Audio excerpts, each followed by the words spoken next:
This is the Humanist Report with Mike Figueredo. Ladies and gentlemen, welcome to the Humanist Report podcast. My name is Mike Figueredo, and this is the 67th episode of the program. Today is November 4th, and we are just days away from the general election.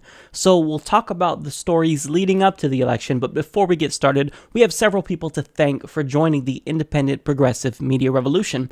So first, we have to send a huge thank you to Katie and Shaw, who sent a donation in from Hawaii.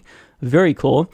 We also want to thank Brad Landgren, Alexis Renteria, The Katie Halper Show, David McGee, and Alan McLemore. So all of these people decided to support the podcast either by donating to us via PayPal, through Patreon, or becoming a member on humanistreport.com. If you too would also like to support the podcast, you can bookmark the Amazon link to do your shopping, or you could simply whitelist us on Adblock, but so long as you watch and like and share the videos, you are helping us out tremendously. So coming up on today's show, I'll discuss Bill Clinton's response to the Dakota Access Pipeline, along with President Obama's compromise for the construction of the pipeline. Also, I'll talk about the latest Wikileaks scandal surrounding Hillary Clinton, a bunch of Jill Stein stories, Bernie Sanders, and Sheldon Adelson's fight against pot legalization, and what I'll be expecting when either Hillary Clinton or Donald Trump wins, and what we can look forward to if Jill Stein reaches 5%. So all of these topics will be covered. Let's go ahead and jump right in. So in an interview with RT, Green Party presidential candidate Dr. Jill Stein went into full-on savage mode when she started talking about Hillary Clinton and Donald Trump.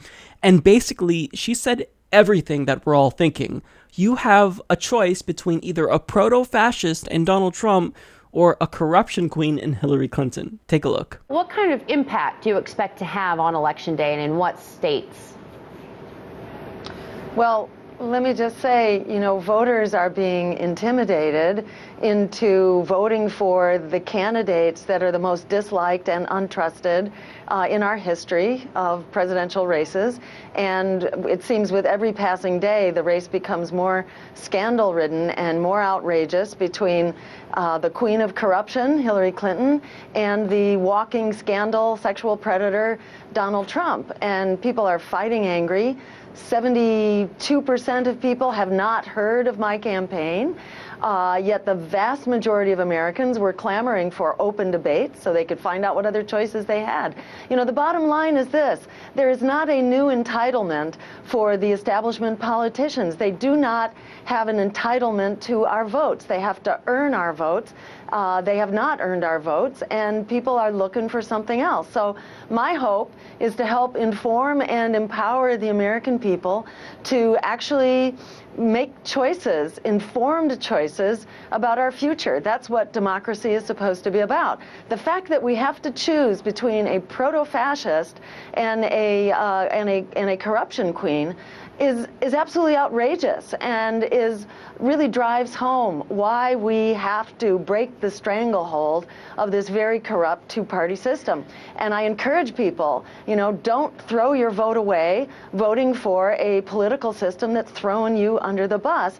Invest your vote in a real movement for change. If we get to 5%, it will be transformative. It will mean that there is a people's politics that can no longer be swept under the rug, that can be a rallying point. Whether it's Donald Trump or Hillary Clinton in the White House, we're going to have to fight like hell to stop the next war, to stop World War III, to stop climate catastrophe, to stop the overtake of fascism over our country. We got a fight on our hands, and we need a political voice for that fight, starting on day one, the very day after this campaign. If we get to 5%, right, we will be much stronger in conducting that fight. So I think that this is the best interview she's ever done, because everything that she said resonated with me. I mean, she really is communicating the anger that voters feel. We are not getting our voices heard within the two parties, and it's getting more and more frustrating. And as they both grow more corporatist, and the Republicans grow into a fascist party, and Democrats become the new de facto conservative party because Republicans are just off the rails crazy, well, voters are being left behind. So here's what she said. She said, voters are being intimidated into voting for the candidates that are the most disliked and untrusted in our history. And that couldn't be more true. I hear from my viewers all the time that if they say they're going to vote for Jill Stein, they're basically being told that they're voting for Donald Trump and that they're a fascist. What kind of logic is that? They're literally voting against Donald Trump by choosing Jill Stein because they don't like fascism, hence why they're not voting for Trump, but they also don't like corruption and corporatism and war, which is why they're not voting for Hillary Clinton either. And if they say that they're voting third party, they're called stupid. No, it's called actually taking a stand and drawing a line in the sand and saying, I am not voting for either of these two shitty choices. Now, she also said, with every passing day, the race becomes more scandal-ridden and more outrageous between the queen of corruption, Hillary Clinton, and the walking scandal sexual predator, Donald Trump. This couldn't be more true. Every single day, there's a new scandal involving either Hillary Clinton or Donald Trump.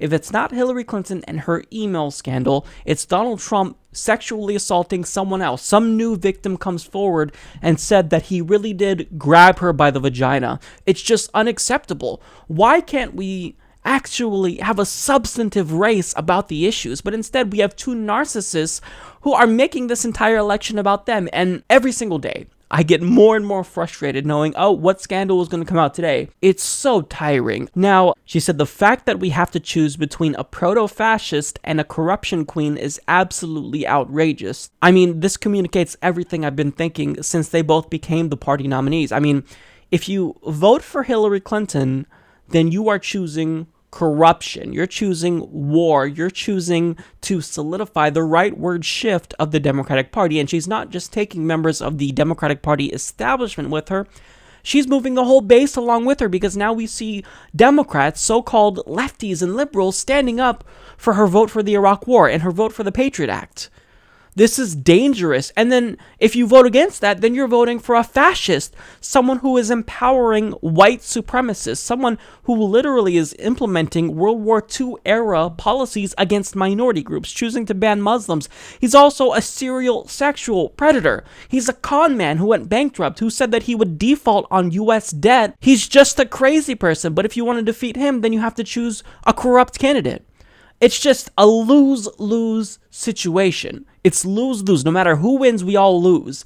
Now, regardless of who you think is the lesser of two evils, progressives are going to have to fight like hell to prevent either one of these two narcissist candidates from destroying the country. Now, Jill Stein states, if we get to 5%, it will be transformative. It will mean that there is a people's politics that can no longer be swept under the rug, that can be a rallying point. And I couldn't agree more, because if Jill Stein reaches 5%, I think that this would prevent the Democrats from moving further to the right, because they would see that they now have a growing threat in the Green Party, and it would force them to move back to the left, because if they continue to move to the right, well, then they're going to lose all of their liberal base. They're going to migrate over to the Green Party, as many of us have already done. And if the Green Party reaches 5%, that shows them that regardless if they can or can't win, the Green Party will take votes away from them and cost them the elections if they don't turn around and come back to the left. Now, she said, with Hillary Clinton or Donald Trump in the White House, we're going to have to fight like hell to stop the next war, to stop World War III, to stop the climate catastrophe, to stop the overtake of fascism in the country. We got a fight on our hands, and we need a political voice for that fight. And again, this is another thing that I've been saying all along. I am absolutely terrified at the fight that we're going to have on our hands. When Hillary Clinton gets elected, we're going to have to stop her from implementing more neoliberal policies. When Donald Trump gets elected, I don't even know where the hell we begin. Fascism has come to America in the form of an orange clown, and we have to stop that. We have to prevent him from implementing these horrible policies that will literally take us backwards when it comes to social progress. So I don't know what we're going to do. All I know is we're going to have to fight. Whoever is elected on day one, I'm going to hit the ground running, and we'll continue to criticize them and hold their feet to the fire, because either one of these candidates, it's not about the policies. They don't really stand for anything besides their own ego, and that's really harmful. So I'm going to make sure that I do everything to speak out against whichever one of these two people are elected, and just hope to God that Jill Stein gets 5%.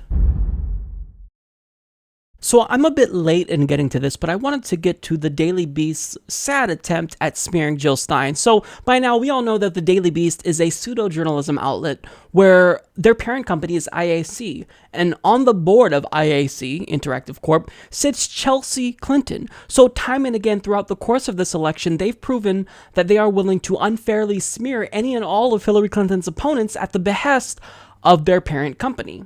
Now, they did this during the primary. They tried to smear Bernie Sanders, and all of their smear attempts were unfair. And now they're doing it again, this time to Jill Stein. So in a new smear piece, they're trying to frame Jill Stein as a hypocrite, saying that Jill Stein's ideology says one thing, but her investment portfolio says another. The holier-than-thou Green Party candidate rails against big carbon, big banks, big pharma, while she holds substantial investments in them. So their main argument is that she claims she's for the environment, but she's invested her own money in big carbon.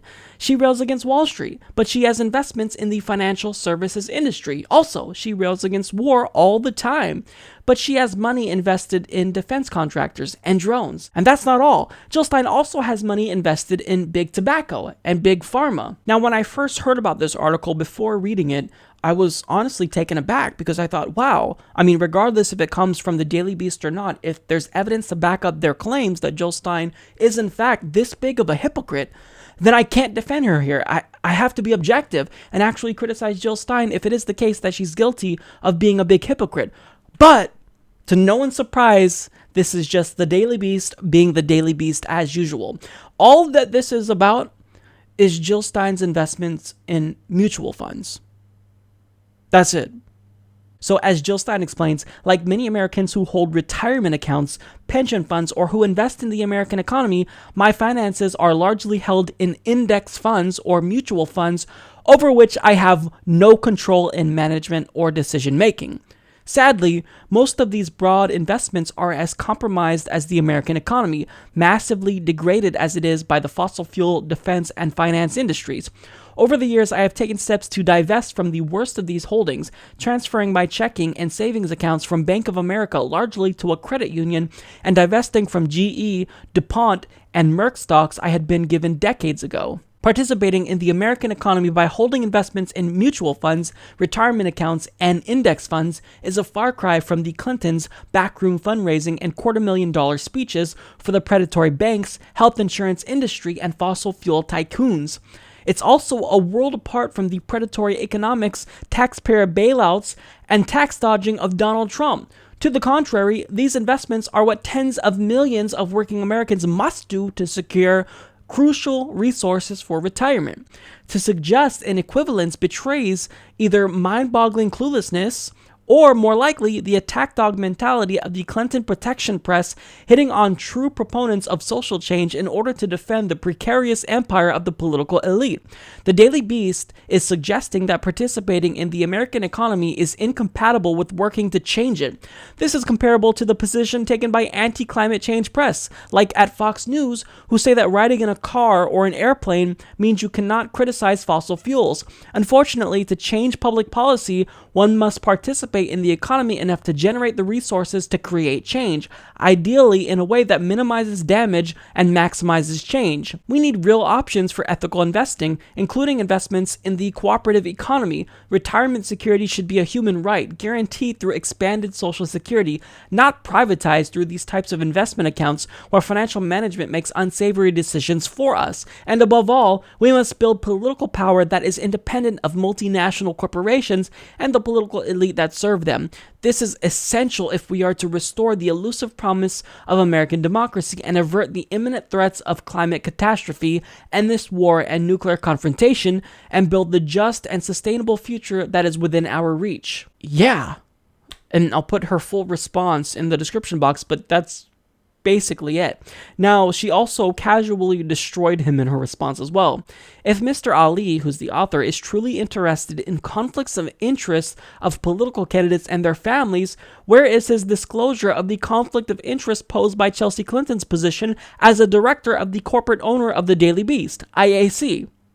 He has created an imagined conflict of interest, perhaps to distract from the very real harmful conflicts of interest in the Clintons' pay-to-play schemes, backroom fundraising, and $250,000 speeches for the predatory banks, health insurance industry, and fossil fuel tycoons, who have directly benefited from Hillary Clinton's policy record as Senator and Secretary of State, as well as from Bill Clinton's actions as president. So basically, you can already anticipate their hypocritical response. Well, Hillary Clinton, she can take money from, the fossil fuel industry and Wall Street, but she's not claiming that she's holier than thou. But since Jill Stein is claiming to be holier than thou, well, she's a hypocrite if she doesn't get rid of these mutual funds. This is an absolute joke. And I'll just say this. We're arguing for fundamental change at the institutional level, and by this standard that he's creating, I'm in support of paying workers slave wages because I have an Apple computer. And we all know that Apple treats their workers unfairly. I'm also a hypocrite, and apparently I'm not in favor of climate change legislation because I drive a car.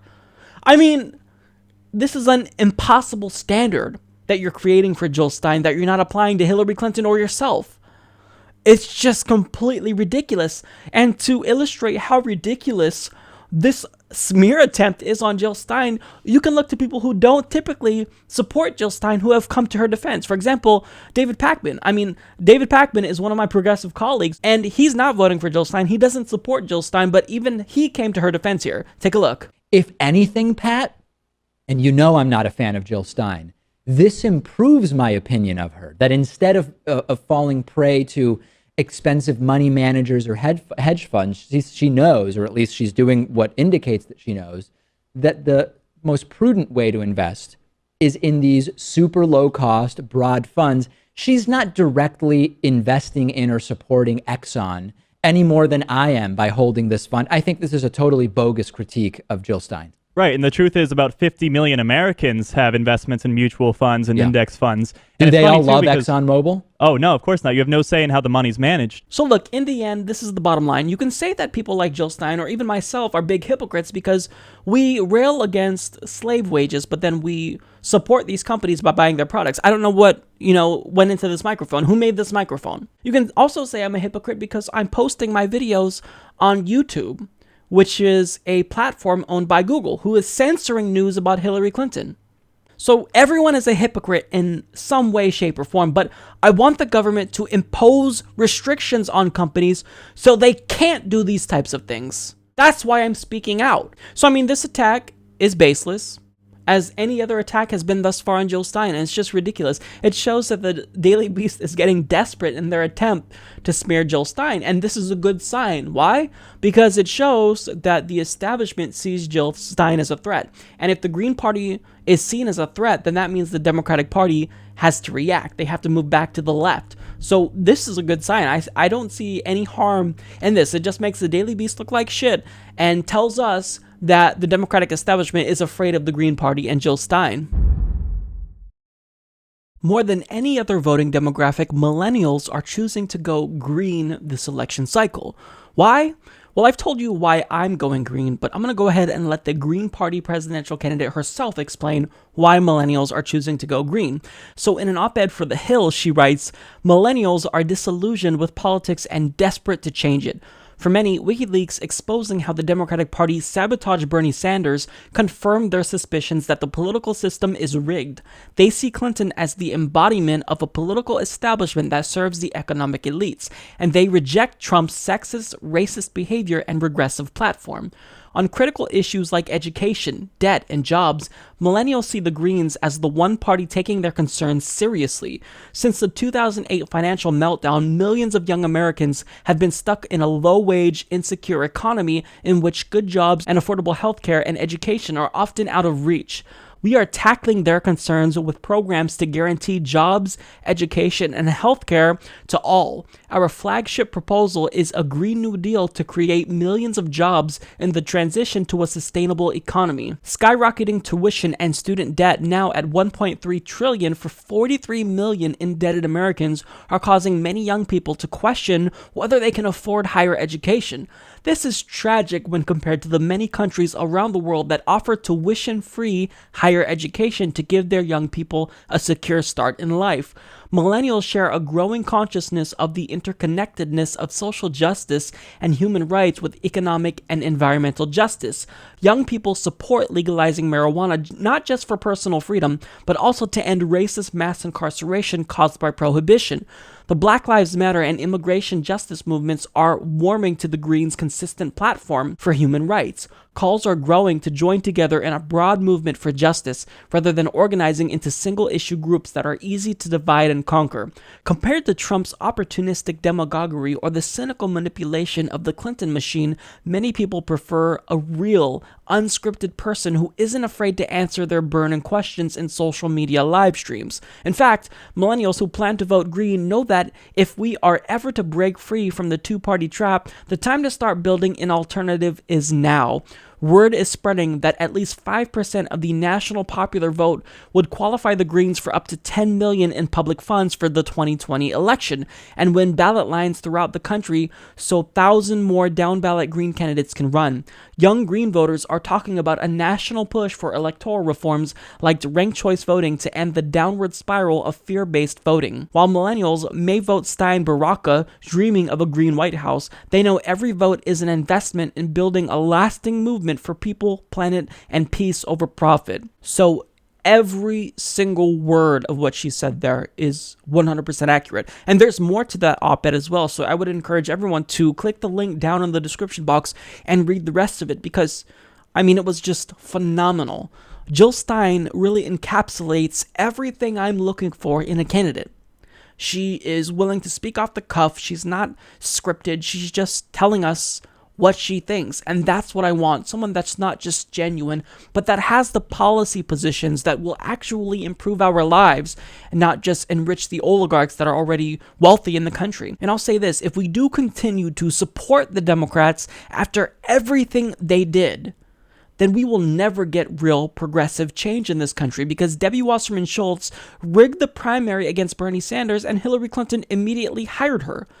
She then chose Tim Kaine as her vice presidential running mate instead of Bernie Sanders or Elizabeth Warren.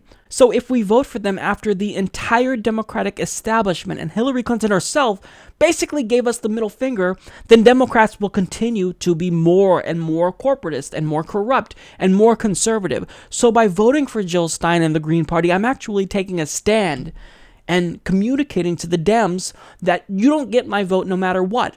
I am not just going to vote for you out of fear of a crazy Republican getting in. If you want my vote, you have to earn it. You're not entitled to it. That vote is precious, okay? So I am not going to give in to fear. I am going to vote for someone who I think is actually going to represent my interests. You can say that's stupid. You can say that that's irrational, but that's my decision.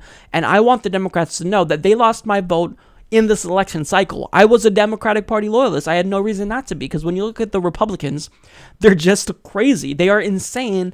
They're not politically viable, and I would never vote for a Republican given the current state of that party. But Democrats know this. They know that we see the Republicans as crazy people. So they know that we'll never be able to support a Republican, so we are effectively being held hostage. Well, I'm telling Democrats, no, I will not be held hostage. It's time that I actually take a stand and say I'm standing up for what I believe is right. I want a progressive, and if the Democrats are not going to give us one to vote for, then I'm going to look elsewhere for one. That's the bottom line, and Jill Stein understands that, and I thought that this op-ed was just phenomenal because it communicates everything that we're feeling. So in spite of being subject to violence and armed mercenaries and dog attacks, members of the Standing Rock Sioux tribe, along with other water protectors, are starting to gain steam in their fight against the Dakota Access Pipeline. Now, naturally, this has basically forced President Obama to respond. Now, what he's trying to do is walk a fine line so that way he can somehow appease the protesters, but still make his corporate donors happy. NPR explains, President Obama said Tuesday that the U.S. Army Corps of Engineers is examining possible alternative routes for the Dakota Access Pipeline. We're monitoring this closely, and I think, as a general rule, my view is that there's a way for us to accommodate sacred lands of Native Americans, Obama said in an interview with the news organization Now This. He adds, I think right now the Army Corps is examining whether there are ways to reroute this pipeline in a way. So we're going to let it play out for several more weeks and determine whether or not this can be resolved in a way that I think is properly attentive to the traditions of the first Americans. So his solution would solve one dimension of what is a multi-dimensional issue. Yes, it is the case that this pipeline would violate Native American sovereignty if it does continue on its current route, but that's not all that they're protesting about, Obama. Are you even listening? They also want to protect their water supply, hence the reason why they're calling themselves water protectors, and they are water protectors.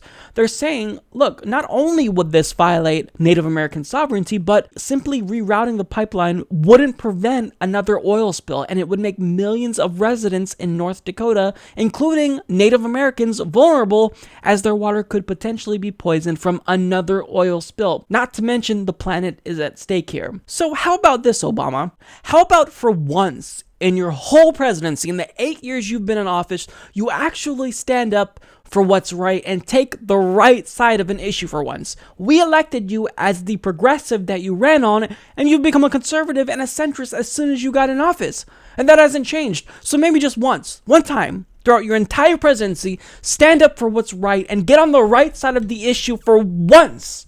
I'm really sick of Democrats who consistently want to compromise with big businesses that want to ruin the planet, and banks that want to crash the economy, and Republicans that want to discriminate against disadvantaged groups. Just one time have some goddamn backbone and take an unequivocal stand for what is right. Stop compromising. Say, no, I am not allowing this pipeline to be constructed. Say that. When are you going to give us something? The people who elected you, who got you in office, who donated to you, who canvassed for you, who phone banked for you, when are you going to give those people something, Obama? So this is not a compromise. Let's call it what it is. This is a cop-out. This is Obama trying to give protesters something, but meanwhile allowing his corporate donors to run the country like they've been doing throughout the 8 years that he's been in office.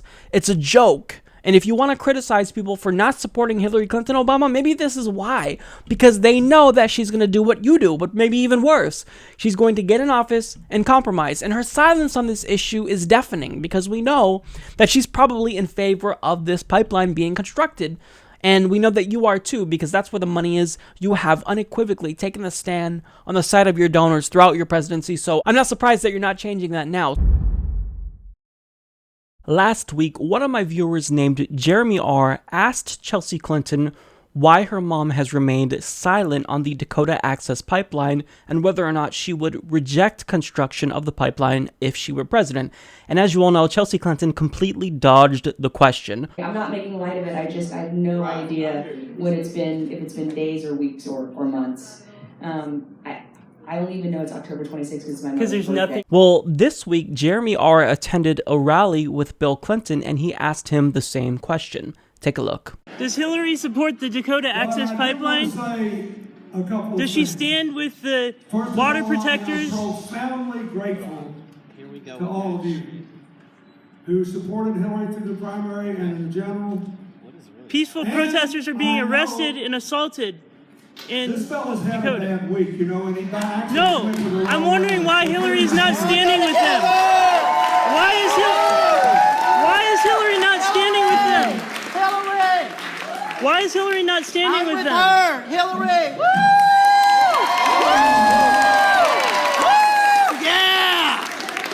One big difference in this pipeline is desecrating sacred lands. You might be interested to know that today in Iowa, a woman was arrested for voting twice in this election. I asked about the pipeline. Why are you not opposing it? Come on. I had to. The election's rigged. Now, you have some experience with this in Ohio. She became the 36th. You're avoiding the question just like when I asked Chelsea Clinton the other day.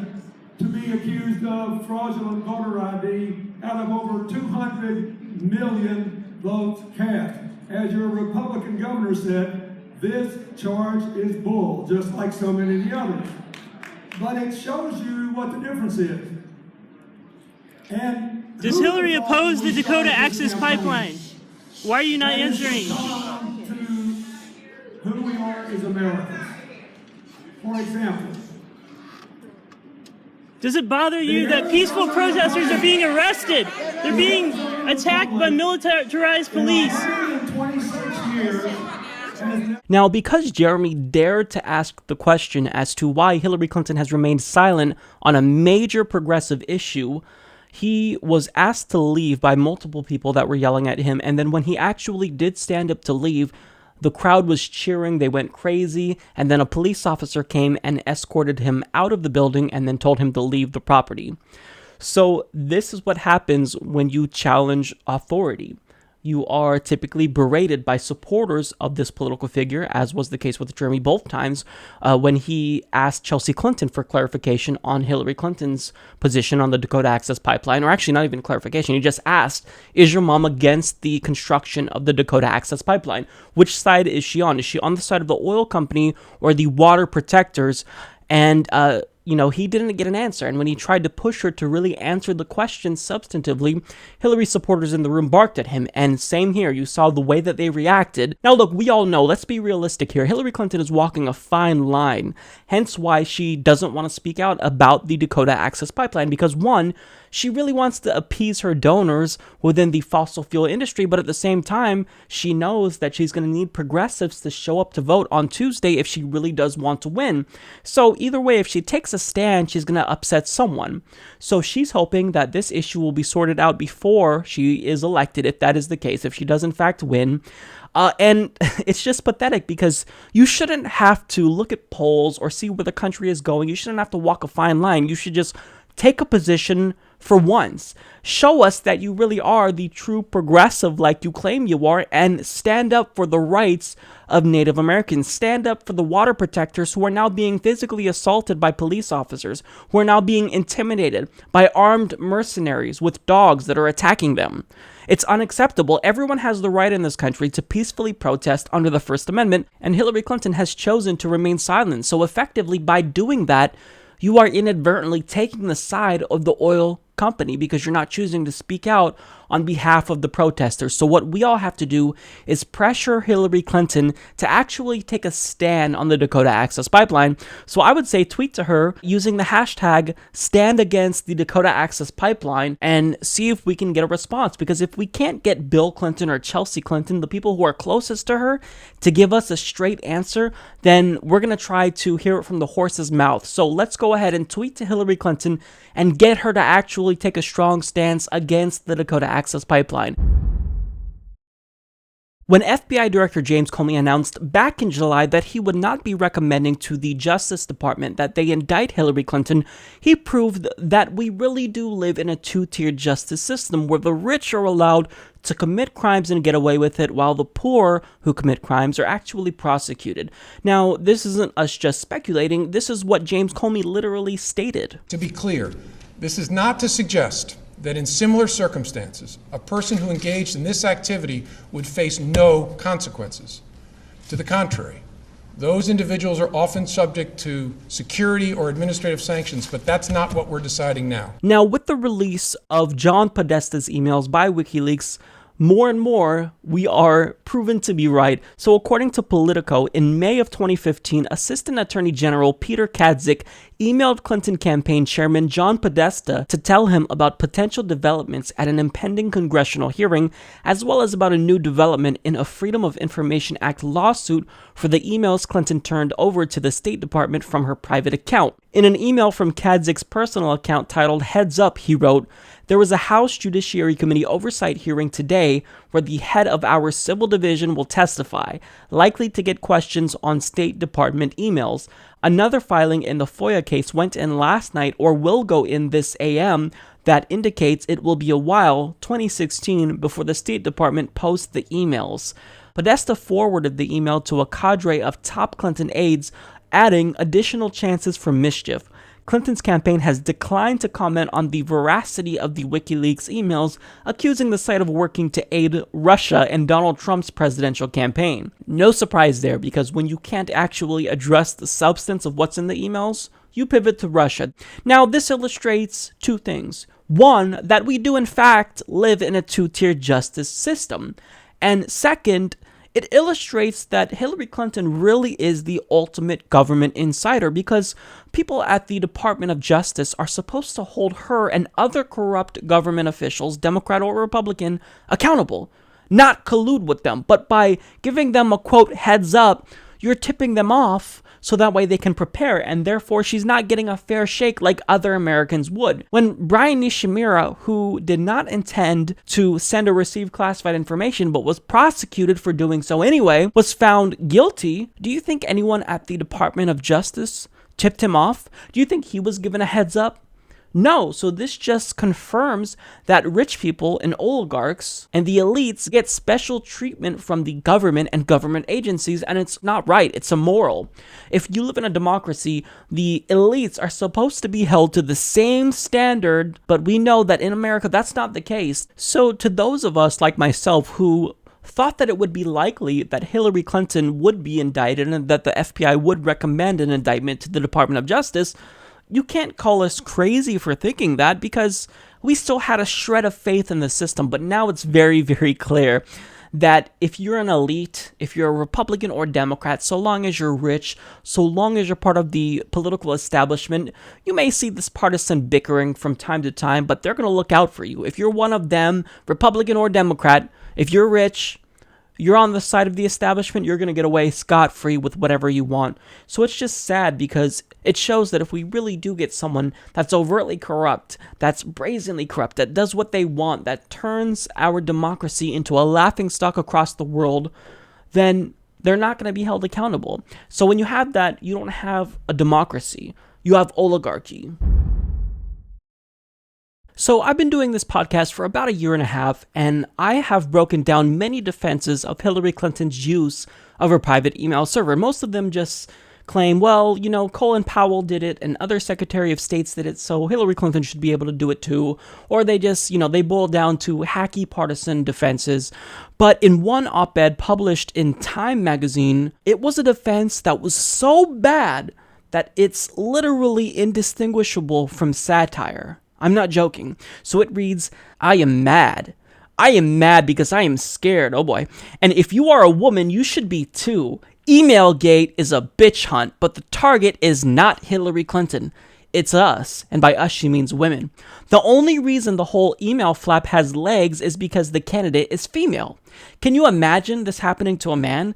Clinton is guilty of speaking while female, and Emailgate is just a reminder to us all that she has no business doing what she's doing and must be punished for the sake of all decent women everywhere. There is so much of that going around. Donald Trump, Rudy Giuliani, Chris Christie, Newt Gingrich, Rush Limbaugh, and their many conservative friends are not remotely Clinton's moral superiors. They are simply bullies, using gender discrimination to give a veneer of plausibility to their accusations. FBI Chief James Comey has shown himself to be another bully of the same kind. He has repeatedly talked down to Clinton, admonishing her as a bad parent would a 5-year-old. He has accused her of, quote, poor judgment and called her use of a private email server extremely careless. If Comey's a Boy Scout, here's one old lady who will never let him help her across the street. If the candidate were male, there would be no scolding and no scandal. Those very ideas would be absurd. Men have a nearly absolute right to freedom of speech. In theory, so do women, but that, as creationists like to say, is only a theory. It's not about emails, it's about public communication by a woman in general.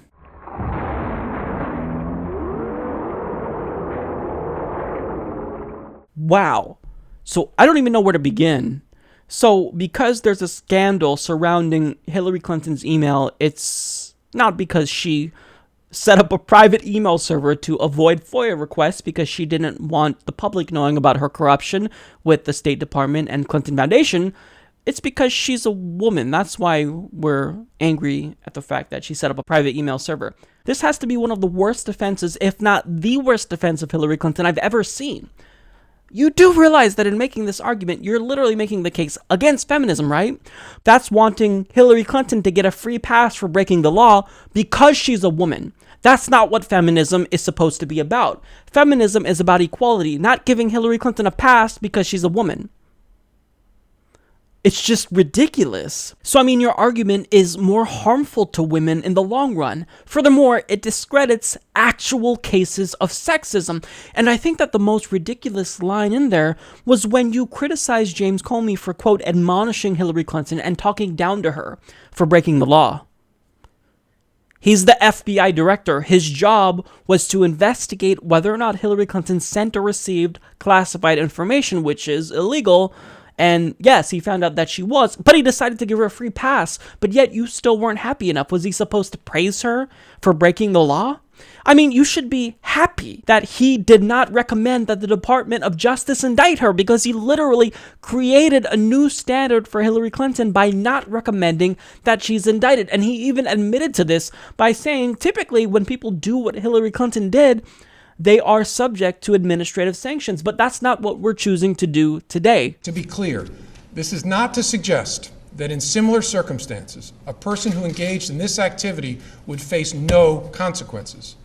To the contrary, those individuals are often subject to security or administrative sanctions, but that's not what we're deciding now. What was he supposed to do when she broke the law? I don't understand what your end game is. Are we supposed to give Hillary Clinton a free pass for any and everything just because she's a woman? Look, these are the facts. She literally sent and received top secret classified documents from her private email server, which she did not have authorization to use. Furthermore, peasants like Brian Nishimura were actually prosecuted for doing less than what she did.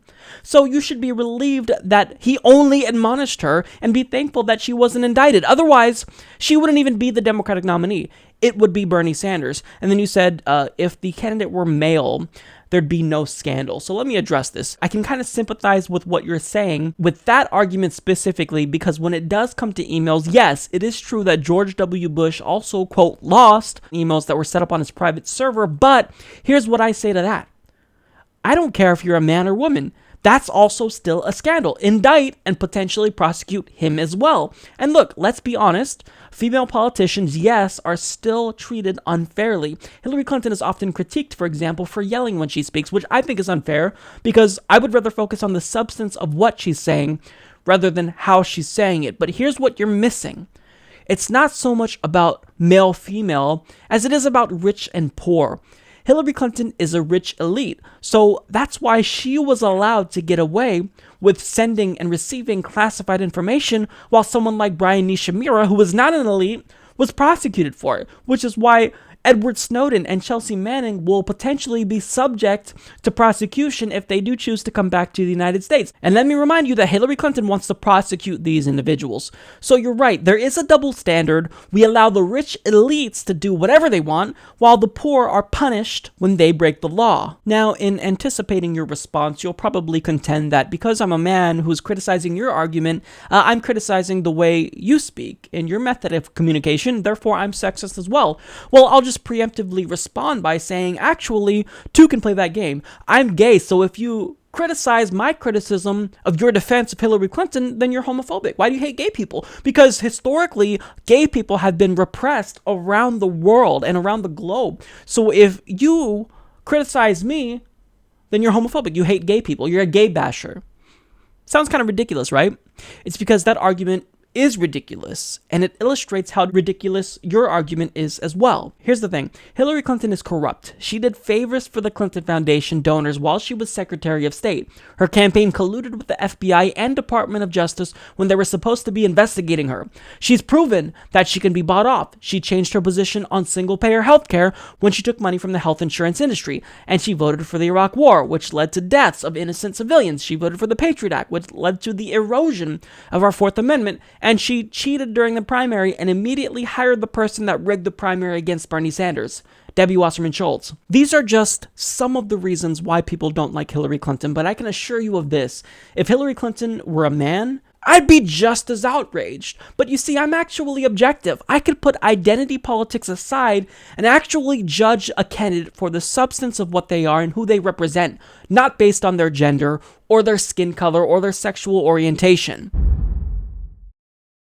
Charles Koch, who accounts for 50% of the evil Koch empire, who is buying off our politicians and buying off democracy just so they'll allow him to continue to kill the planet, decided to try to be cute on Twitter and posted a picture of him in his shitty Halloween costume. This is what he dressed as. I take it he doesn't understand the concept of irony, because Charles Koch is really a real-world Darth Vader. He may not have magical powers like the Force to guide him, but he certainly does have one force that's pretty powerful. It's called money, and he constantly buys politicians in order for them to continue giving his companies subsidies, so that way he can continue to destroy the planet and make sure that it's not habitable for future generations. So he really is a real-world Darth Vader, and he's kind of slapping us all in the faces by owning it and is dressing up as him. Now, the question is, Mike, why the hell are you being so petty by talking about this idiot's Halloween costume? And there's a reason for that. I just wanted to do a quick story to show you what Bernie Sanders' response was to this. Bernie posted a tweet saying our great nation can no longer be hijacked by right-wing billionaires like the Koch brothers, and posted a picture of him with a lightsaber. I really feel like my response to this was just an overreaction, because I found it way too funny than it actually probably is in real life, but it just shows one of the many reasons why I love Bernie Sanders. And even if he has disappointed me several times throughout the course of this election cycle, I think that his sense of humor and the truth that's within his sense of humor, it's what we needed as a country. It's what we needed to heal. So I'll end with this. Bernie Sanders 1, Koch brothers 0. So, Sheldon Adelson is a billionaire Donald Trump supporter, and he's also a huge anti-Palestinian asshole. But besides these two main negatives that he has against him, he also is spending millions of dollars trying to buy our politicians and trying to influence ballot initiatives across the country. Now, recently, he's trying to fight against the expansion of civil liberties in America by trying to stop the legalization of recreational marijuana. The Intercept explains the casino magnate has donated $2 million to Protect Nevada's Children PAC, $1 million to Safe and Healthy Massachusetts, and $500,000 to Arizonans for Responsible Drug Policy to oppose ballot measures that would legalize recreational use in those states, and $1.5 million to the Drug-Free Florida Committee, which opposes a measure to legalize medical use there. Pro-marijuana folks have awoken a sleeping giant in Sheldon and Miriam Adelson. Andy Aboud, vice president of Adelson's casino company, told the Associated Press in 2014. Okay, so because you and your wife don't like pot, and presumably you don't smoke it, you want other people to not be able to have the freedom to smoke it as well. So because I don't like it, ban it. Okay? Maybe this is just an idea. Maybe you should get a life. Maybe you should retire. You're like 150 years old. Take a break, okay? If you don't like pot, cool. Don't smoke it. But don't try to prevent other people from doing that. Now, the good thing is that it's weird because Sheldon Adelson is actually funding medical marijuana research to determine whether or not there's medical benefits. And many of the studies that he himself funded has actually showed that, yes, there are, in fact, medical benefits to marijuana, yet despite the findings from research he sponsored, Sheldon Adelson spent $5.5 million opposing a medical marijuana measure in Florida in 2014. The very research that you funded said, yes, there are medical benefits to marijuana, yet you spent money against it. So this is probably what happened. He probably funded these studies hoping that they would think, well, it's coming from me. They know I'm anti-marijuana. Maybe they'll find what I want them to find, but thankfully, they were objective, and they found out, yeah, obviously, there's lots of medical benefits to cannabis. So he didn't like it and said, well, fuck it, I still want to ban it.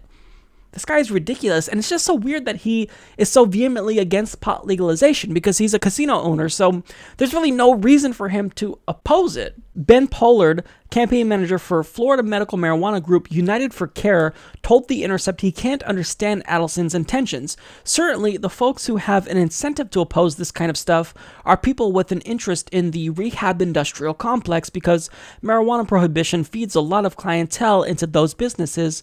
Pollard added, referring to people who are court-ordered to attend rehabilitation programs. The pharmaceutical industry has also been opposed to marijuana legalization as well, and also the alcohol industry is also spending against legalization.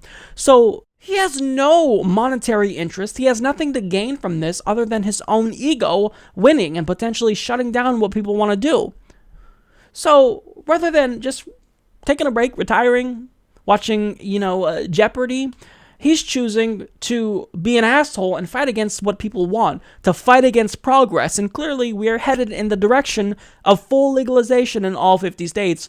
But this billionaire, like other billionaires, Koch brothers, and it's not just Republican, but it's Democratic billionaires too. They're all fighting against progress.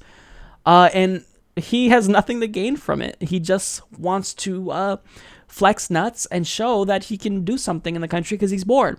That doesn't make you a brilliant businessman because you have no vested interest here. It just makes you an asshole, Sheldon. So by the time you see this video, we will have a very big election taking place tomorrow, and finally, this dreadful election cycle will be over. Now, I'll tell you my reaction and what to expect if Hillary Clinton wins, and I'll be doing this for all of the candidates.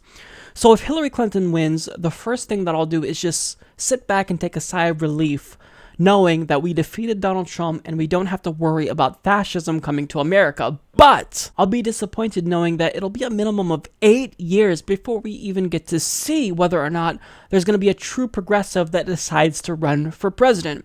So her election will also solidify the rightward shift of the Democratic Party. And as Democrats move further to the right, Republicans will too, which will make a Donald Trump 2.0 and 3.0 more likely. So Hillary Clinton won't just move the party establishment to the right, the entire base will go with her, as we've seen since so-called liberals have come to her defense over her vote for the Iraq War, for example, or her vote for the Patriot Act. Now, I'll rest easy knowing that she won't appoint an extremist to the Supreme Court, no matter how conservative her choices will inevitably be, and I can relax knowing that as a gay person, I probably won't have my rights taken away. However, I'm completely terrified at the prospect of more wars under Hillary Clinton. Her Syrian no-fly zone will kill civilians and potentially catalyze a new Cold War. Her pro-Wall Street policies and pro-neoliberal economic policies will only exacerbate income inequality. And then Republicans will then point to the last 12 to 16 years and say it was Democratic administrations that were responsible for this, and they'll most likely win if they just put forth a mildly competent candidate, making it even longer before we'll see a true progressive in the White House like Tulsi Gabbard or Nina Turner. And not to mention, we'll probably see even more scandals. So here's what I'm going to do if Hillary Clinton wins tomorrow. I'm going to call her out. If she tries to compromise with Republicans, if she tries to equivocate and move further to the right and start wars, I'm going to be there to call her out. I'm going to make sure that she is the liberal that she says she is. Now, I know she's not, but I'm going to make sure that she represents the interests of the American people and not her donors. So that's what you can expect if Hillary Clinton is elected. More of the same, more of the status quo, and it's going to be a long time before we see whether or not we get a true progressive. And if we do have Tulsi Gabbard run, then maybe it's the case that the Democratic establishment will try to destroy her too. So, I'm going to be really disappointed knowing that Hillary Clinton won, but at the same time, I'll be relieved knowing that Donald Trump is defeated. So if it's the case that Donald Trump wins tomorrow, I'll be glad to know that Hillary Clinton wasn't rewarded after rigging the primary against Bernie Sanders, but in spite of this short-lived satisfaction, I'll be utterly terrified at the direction that he's going to be taking the country in. So he might back out of the TPP and install term limits on members of Congress, but I'll expect him to take immediate action that will be incredibly harmful to the entire country and the world. So as he stated, I expect him to rip up the Paris Climate Agreement on day one, which will exacerbate the threat of climate change. He'll also tear up the Iran nuclear deal on day one as well, making war with them a greater likelihood. He'll also fight to repeal Obamacare, which will lead to millions of Americans losing their health insurance, myself included. He'll immediately attempt to fill the open seat on the Supreme Court with an extremist like Scalia, and his Supreme Court justices will influence the court's decisions for the next 3 to 4 decades. Civil rights will be under attack. Gay people could lose the right to marry. This will affect me. And women could lose their right to a safe and legal abortion. This will affect 50% of the population. White nationalists will feel empowered if he wins, and racism will likely augment, leading to nationwide turmoil, not to mention his fascist anti-Muslim policies will create more extremism. Now, the US might even default on our national debt, as he's indicated he might let happen. And he'll also implement a Syrian no-fly zone like him and his VP have been planning to do. And that will lead to the deaths of Syrian civilians, not to mention the innocent civilians he said he plans on killing, the family members of ISIS. So if Donald Trump wins, this will be a very dark time in US history. And this is something that is scary. The thought of it is really scary. I've literally had nightmares about Donald Trump being elected. He's a very terrifying politician and a very terrifying person in general, and I don't think that I want the country to go backwards with Donald Trump. So if Donald Trump wins, we're going to have to fight our asses off like you would never imagine to make sure that he doesn't destroy the country. And I don't even know where to begin if he wins. Where do we start? He has so many harmful policies that would help destroy the country that this is going to be a huge battle. It's going to be horrible. So if Donald Trump wins, then it's a sad day for America.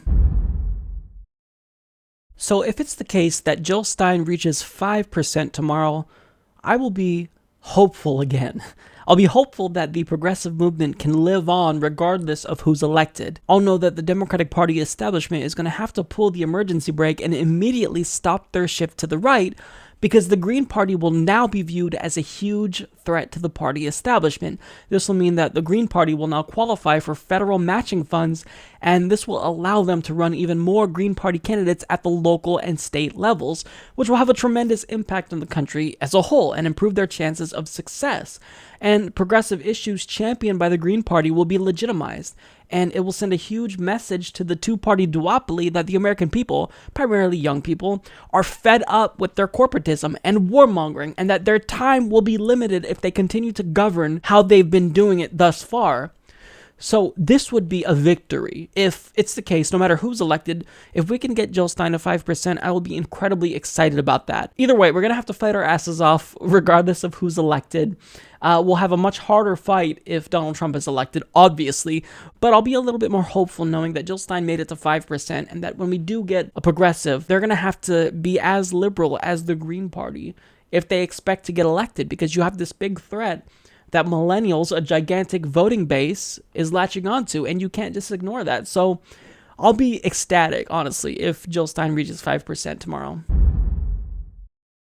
So the ongoing phenomenon of hillbullying continues. So many of my viewers have sent in voice messages telling me that they've been effectively shamed or bullied for not supporting Hillary Clinton and for supporting Jill Stein. So the first voicemail is from someone named Glenn Brown, who told me that he was basically called an idiot for wanting to support Jill Stein. Let's listen.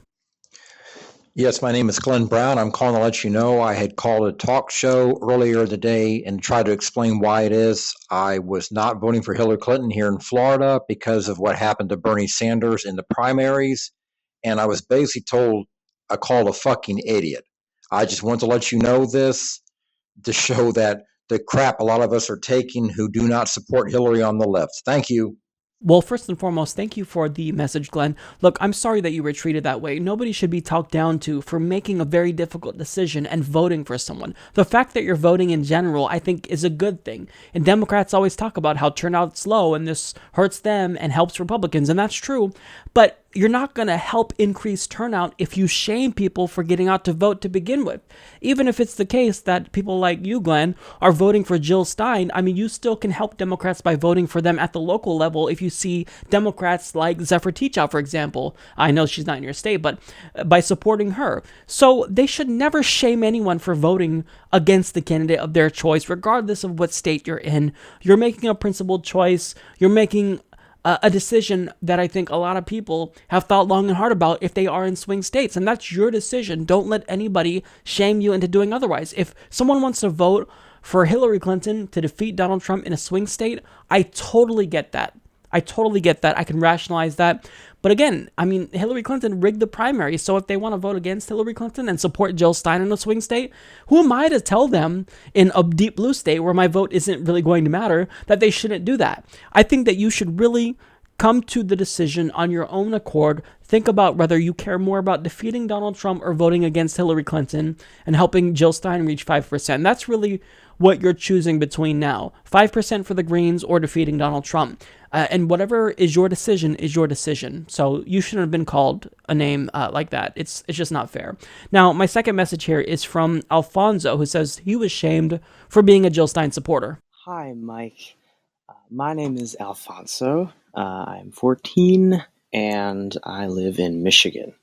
And I hate both of the candidates for president right now. I hate Hillary and I hate Trump because they are both terrible politicians with terrible policies. And if I would be able to vote, then I would only vote for Jill Stein and neither Hillary or Trump. But a lot of people that I know support Hillary because they don't want Trump to win. They're progressives.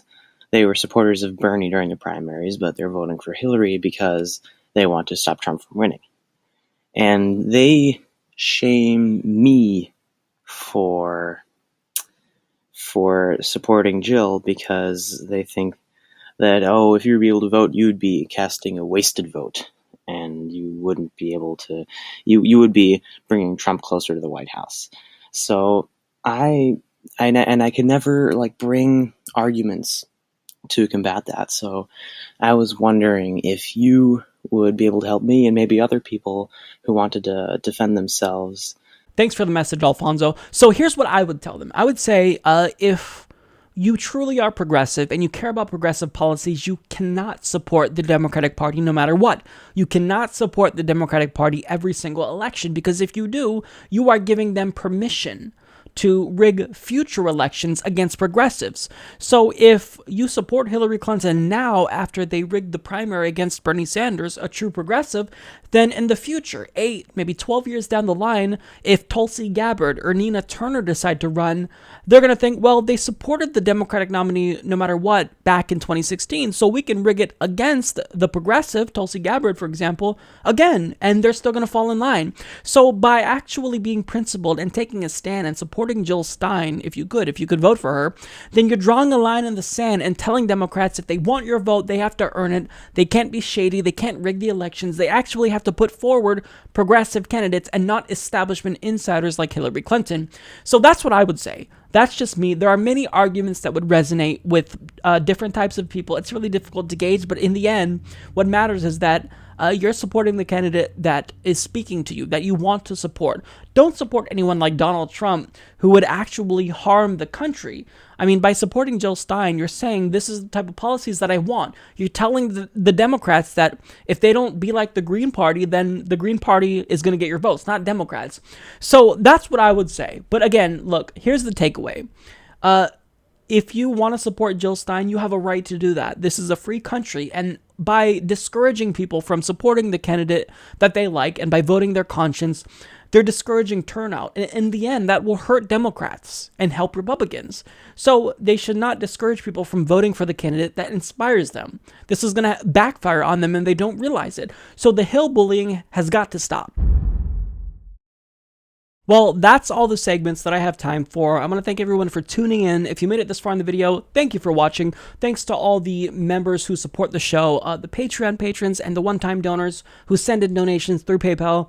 You guys are phenomenal. You keep the show going. So I will be back with a post-election recap episode, and I'm sure that I'll create more vlogs just giving you guys my opinion on the outcome of the election. So, we're going to move into, hopefully, a more stable time since the election is over. Hopefully, the volatility will die down.